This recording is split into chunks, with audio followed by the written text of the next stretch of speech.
Айт күні жасаған жақсылығың тағдырыңды өзгертеді.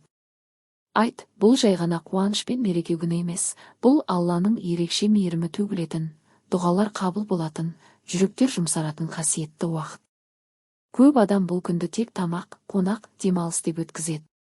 Бірақ шын мәнінде, айт, сенің өміріңді өзгертуге берілген мүмкіндік. Иә, дәл осы күні жасаған бір ғана жақсылығың сенің тағдырыңа үлкен әсер етуі мүмкін.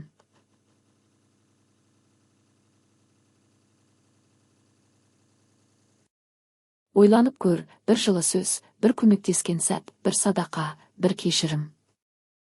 Бұл саған кішкентай болып көрінуі мүмкін. Бірақ Алланың алдында оның салмағы өте ауыр. Айт күні жүректер жұмсарады. Адамдар бір-біріне жақындайды. Реніштер ұмытылады. Сол себепті бұл күн жақсылық жасау үшін ең дұрыс уақыт. Егер сен біреуге көмектессең, Алла саған күтпеген жерден көмектеседі. Егер сен біреуді кешірсең, Алла сенің күнәларыңды кешіреді.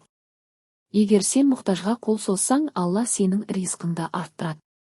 Бұл жай сөз емес, бұл өмірдің шындығы. Кейде біз үлкен өзгеріс күтетініміз рас. Бірақ үлкен өзгеріс кішкентай амалдан басталады. Бәлкім сенің бүгін берген садақаң ертеңгі үлкен берекеге себеп болар. Бәлкім сенің бір адамға айтқан жылы сөзің оның өмірін өзгертіп жіберер. Бәлкім сенің жасаған бір дұғаң көптен күткен арманыңды жақындатар. Айт, бұл мүмкіндік. Бұл күні ата-анаңа жақсылық жаса. Туыстарыңды ұмытпа, көмекке мұқтаж жанға қол соз, ренжіскен адамдармен татулас. Өйткені жақсылық ешқашан жоғалмайды. Ол міндетті түрде саған қайта оралады. Айт күні жасаған әрбір ізгі амал сенің болашағыңа салынған инвестиция.